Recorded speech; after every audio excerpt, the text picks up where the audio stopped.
Welcome po guys dito sa ating channel. So nagkita naman po tayo muli. Maraming salamat po sa mga nag-subscribe sa aking channel at sa inyong suporta guys. So, maraming salamat sa inyong lahat. Ngayon po dito po tayo sa job site. Ang ginagawa natin ay nagkakabit po tayo ng mga sliding door at saka sliding window.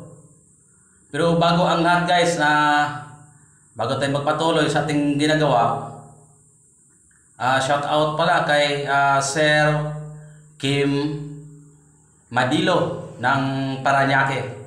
So sir, maraming salamat sa panonood sa aking channel. God bless po sa inyo sir. Guys, ito yung kabuuan na bahay yung ginagawa natin.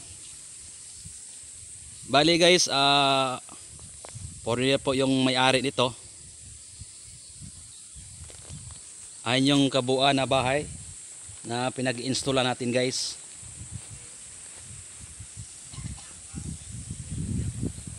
Sa ngayon,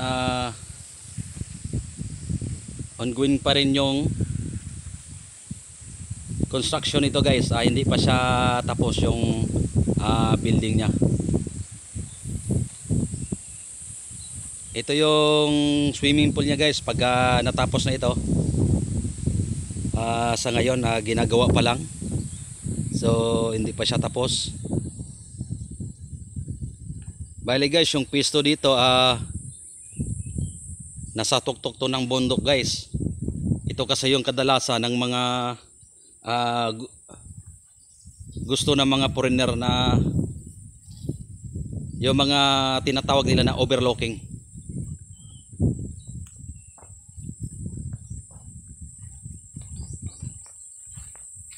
Bali, yung bahay na to guys, meron siyang second floor at saka doon sa taas, kumbaga yun yung pinaka rooftop niya.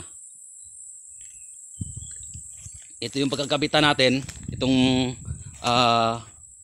malaking opening. Bali, ang gagawin natin dito guys, sliding door siya, tapos may fixed header ang taas. Bali yung sukat ng height dito guys, nasa mga 100 plus.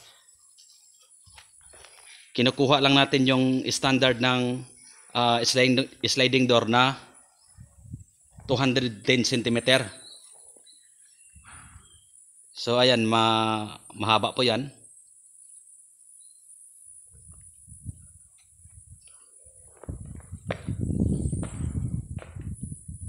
Bali, ito yung mga materials natin guys. Nasimbol na natin to maliban dito sa framing ng sliding door natin para doon sa fixed header. Yan, dapat talaga guys na i-actual talaga natin yan para hindi tayo magkakamali.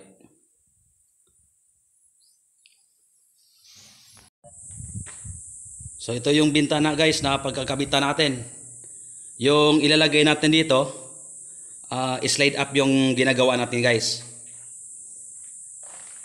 Ito yung malapad na door para dito sa ating entrance. Diyan natin ikakabit guys. Dito kagabitan din natin to ng slide up.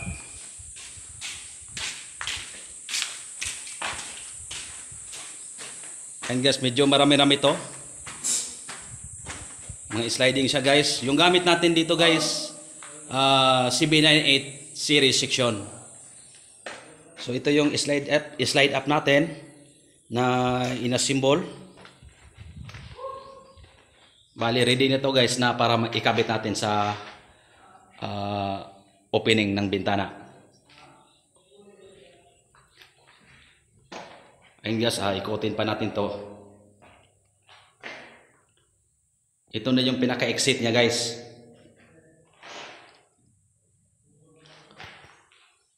So akyat tayo sa bandang itaas para makita natin guys yung magandang tanawin. So ito yung hagdanan niya papunta sa second floor guys.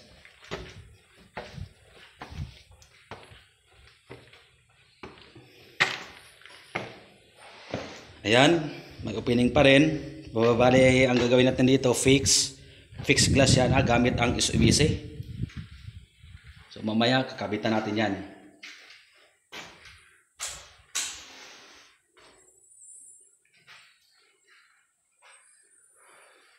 CB98 series section ang gamit natin guys, at saka powder coated white. Ang gamit natin sa mga bintana, clear glass, 1/4 clear glass. Ito yung door natin dito sa second floor. Bali dito guys, ito na yung pinaka-terrace. Ang gamit natin dito sa ating sliding door, ano siya guys, powder coated white at saka reflective blue. Maganda siyang tingnan guys pag reflective ang gamit natin, reflective blue. So details pala guys sa paggamit ng reflective. Dapat yung paggamit ng reflective guys, yung pinaka mirror nya ilagay natin dito sa bandang loob. Kasi pagka nilabas natin, lalo na pag expose siya sa araw, may tendency guys na mababakbak yung mirror natin guys. So mas maganda na yung mirror iloob natin, tsaka yung kulay nya dito sa bandang labas.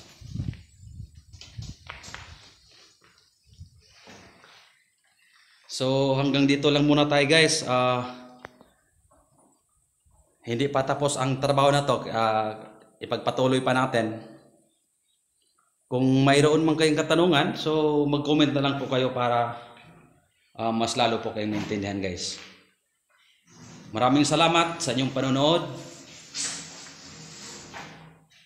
Ingat po kayo lagi. God bless po sa inyo guys.